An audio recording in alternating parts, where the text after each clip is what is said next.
나 할래요. 한다고. 너 진짜지? 다 모르겠고 그냥 한다고요. 못 먹어도 고라매. 너 이 새끼 너 지금 너 술 처먹고 너 이러는 거 아니지? 그래, 가는 거야.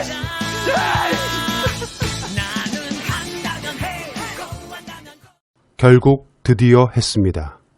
6월 3일 미통당 없이 개원했던 21대 국회가 26일 만에야 비로소 또다시 미통당 없이 민주당과 열린민주당 등으로 상임위 구성을 마쳤습니다. 국토교통위원장의 진선미, 정무위원장의 윤관석, 교육위원장의 유기용, 과학기술정보방송통신위원장의 박광온, 행정안전위원장의 서영교, 문화체육관광위원장의 도종환 의원을 각각 내정했으며 농림축산식품해양수산위원장에는 이계호, 환경노동위원장의 송옥주, 여성가족위원장의 정춘숙, 예산결산특별위원장의 정성호 의원을 내정했습니다. 여당 원내대표가 맡는 운영위원장에는 김태년 원내대표가 내정됐습니다. 정보위장은 국회법상 차후 야당목의 국회 부의장이 뽑혀 여야 추인 후 가능하므로 차후에 선출하기로 했습니다. 18개 상임위원장 자리를 특정 정당이 모두 차지하는 것은 32년 만의 일입니다. 1988년 13대 국회 이후 의석수 비율에 따라 여야는 상임위원장 자리를 나눠 가져왔습니다. 그 이유는 정치인들끼리는 협치하였지만 책임 정치에 대한 회피성도 없지 않느냐는 지적도 많았습니다. 어찌됐든 이제라도 정상적인 국회가 가동이 되는 듯해 다행이긴 합니다. 다만 우리는 살아가면서 어물어물 망설이기만 하고 결단성이 없는 우유부단한 성격의 사람을 종종 만나게 됩니다. 정말 중요한 선택을 해야 할 상황에 처하게 될 때 그것이 혼자만의 결정 유무에 따라 결과가 달라지는 건 그닥 중요치 않습니다.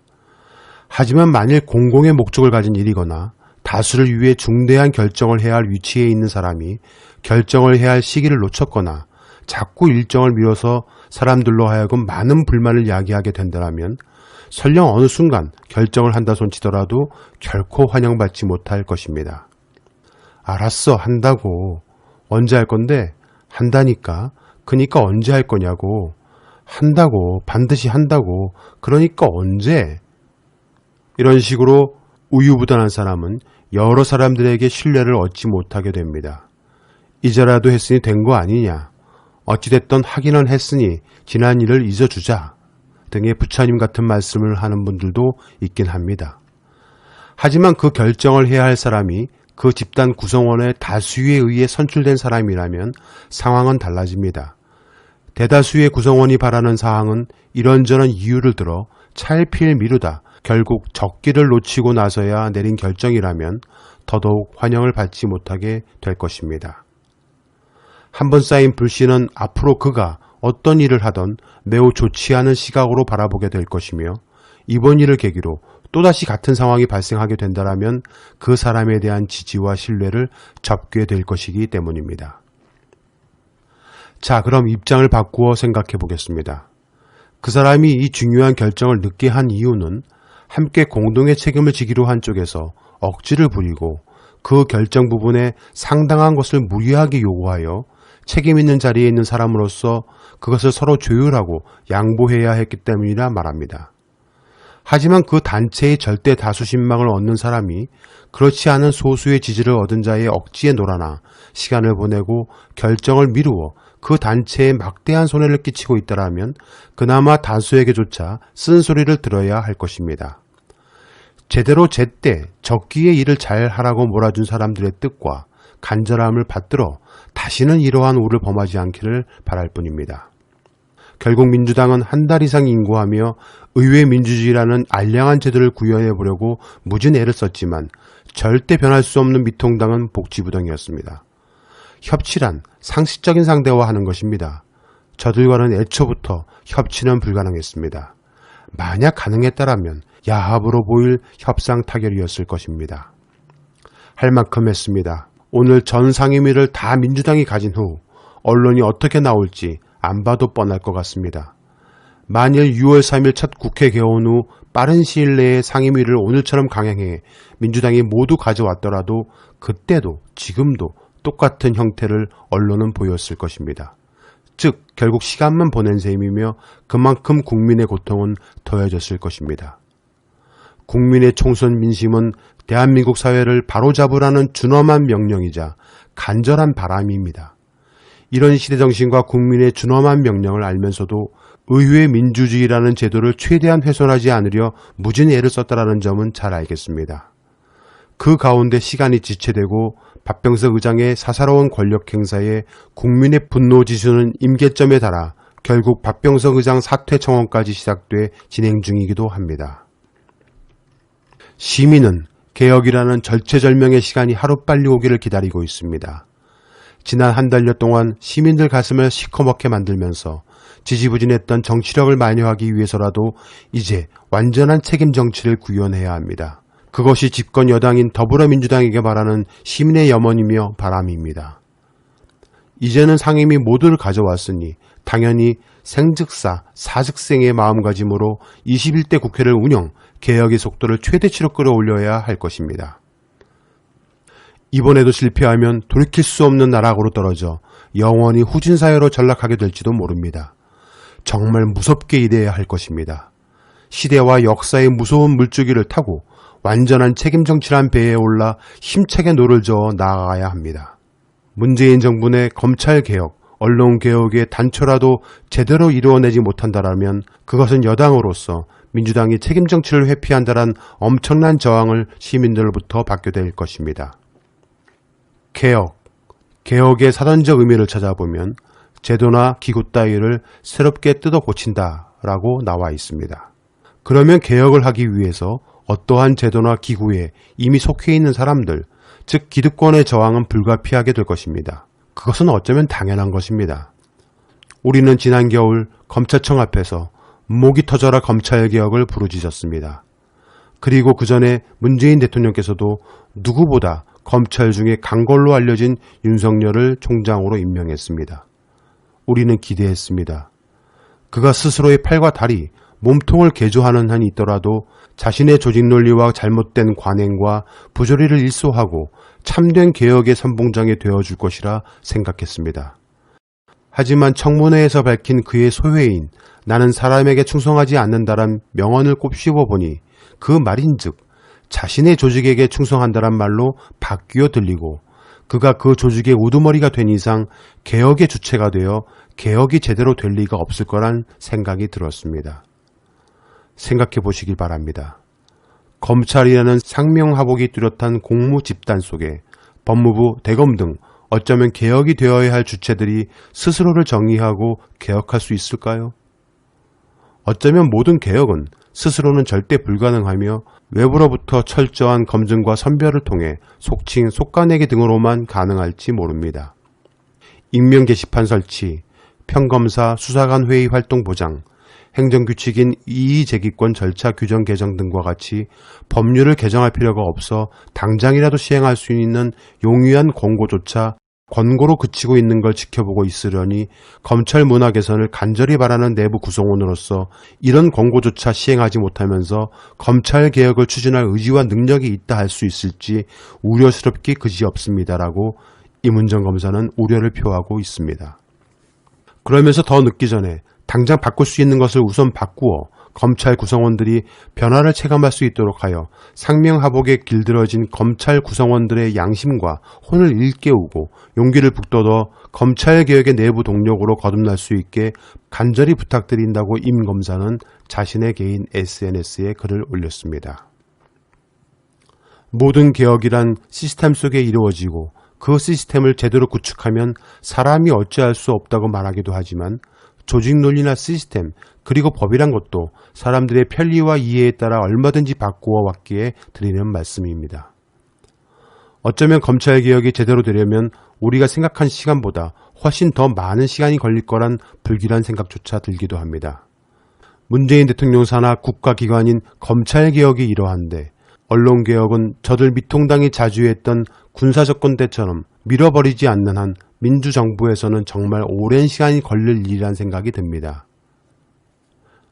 열린민주당의 공약인 징벌적 손해배상제가 확실히 정착되고 그 손해금 또한 막대하면 비로소 조금이라도 바뀔 여지가 있겠으나 언론사들의 로비와 갖은 술수로 이제껏 지난 국회에서 제대로 법률이 만들어지지도 않았기에 21대 국회에도 굉장히 많은 시간과 노력이 있어야 하고 저들 수구 언론사주들의 로비에 넘어가는 의원들이 없어야만 가능할 것이란 생각이 듭니다.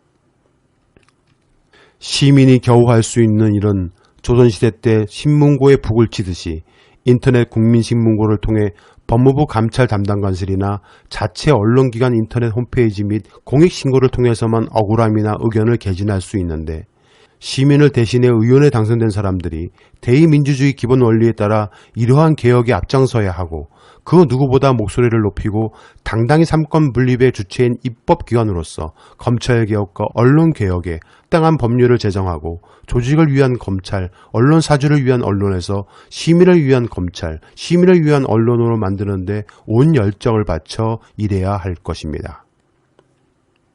그런데 여기저기서 들리는 이야기로는 하물며 여당인 민주당 내에서조차 검찰개혁 자체를 위한 목소리를 연일 내주어야 함에도 법무부 장관의 말꼬리를 잡아 추미애 장관이 말한 본질, 검찰개혁, 검언유착보다 말의 태도에 시비를 거는 전형적인 꼰대 행태를 보였다는 것입니다. 더불어민주당 조웅천 의원과 국민의당 권은희 의원은 본질은 검찰개혁과 검언유착이라는 사실을 망각한 채 추 장관이 윤 총장을 향한 법무부의 수장으로서의 지시와 명령을 잘라먹은 것에 대한 지적에 말꼬리를 잡아 품질 나쁜 꼰대질을 보였다는 것입니다. 두 분 의원님, 제발 검찰개혁을 어떻게 완수할까를 고민해 주길 바랍니다.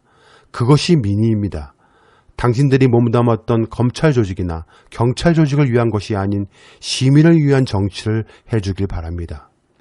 그리고 표창장 인턴 증명서로 온 나라를 발칵 뒤집어 이잡듯이 한 가족을 피폐하게 만든 검찰과 언론 및 심지어 국회까지 진출해 있는 소위 삼성맨, 삼성 장학생 여러분. 수백억 수천억을 해드신 그대들의 부회장님은 기소조차 중지하라 하고 겨우 표창장으로 이 나라를 들었다 놨다 한다라면 그것이 시민들에게 공정으로 비칠지 단 한 번이라도 생각을 해보았는지 묻고 싶습니다. 오늘 6월 29일 민주사회를 위한 변호사 모임은 해당 발표문을 통해 다음과 같이 맺은 말을 하였습니다. 본 모임은 이 사건에서 이재용 부회장 등에 대한 검찰의 기소를 엄중히 촉구한다. 검찰의 기소를 통해 법원에 공개된 증거 재판을 통해 이 사건의 실체적 진실을 밝히기를 강력히 촉구한다.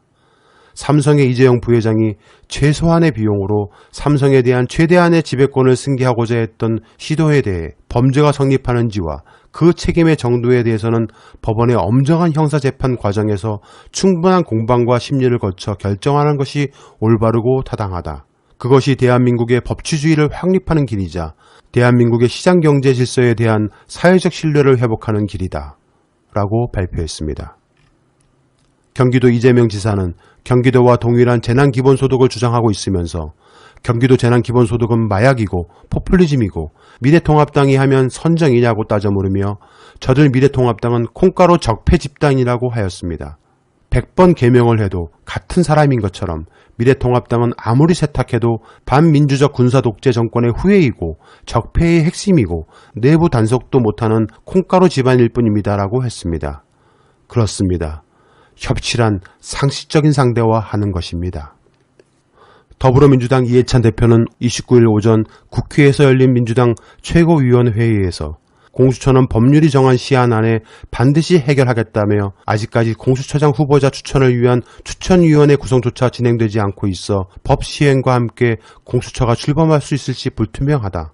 지난 20대 국회에서 공수처 출범과 검찰개혁을 방해하던 법사위는 이제 없다며 21대 국회의 법사위는 공수처를 법률이 정한 대로 출범시키고 검찰이 자기 개혁을 할 수 있도록 해야 한다. 21대 국회 상반기 안에 검찰개혁을 마무리하겠다고 말했습니다. 또한 열린민주당 최광욱 대표는 7월 제헌절을 앞두고 제헌헌법은 임시정부 건국강령에 뿌리를 두었고 우리의 건국강령은 정치, 경제, 교육, 균 등을 통해 이상사회로 향한다는 아름다운 꿈을 담은 것이었다. 지난 대선에서 모든 후보가 공약으로 제시하였음에도 20대 국회에서 미완에 그쳤던 대한민국 헌법 개정은 여전히 포기할 수 없는 과제이다. 문재인 대통령께서 발의했던 개헌안은 우리와 미래 세대가 살아갈 대한민국은 국민의 자유와 안전, 인간다운 삶을 보장해주는 나라, 국민의 참여와 의사가 반영되는 나라, 더 정의롭고 공정한, 그리고 중앙과 지역이 함께 잘 사는 나라여야 한다는 뜻이 담겨있다. 이러한 개헌안을 바탕으로 21대 국회에서는 새로운 미래를 맞이하는 대한민국을 위해 헌법 개정에 대한 성의 있는 토론과 노력을 통해 새 역사 창조의 기틀이 마련되기를 바란다 라고 말했습니다. 여당인 민주당 및 열린민주당 외 진보의 바다를 향해 하는 정치인 여러분, 촛불 시민의 명령이 무엇인지 가심 깊이 새기어 경제 민주화와 상생의 사회를 위한 노력과 성찰을 게을리하지 마시고 무더운 여름에 앞서 시원한 정치, 확실한 검찰개혁, 언론개혁을 완성해 주시길 바랍니다. 시민만 믿고 당차고 배짱 있게 개혁을 추진하길 바랍니다.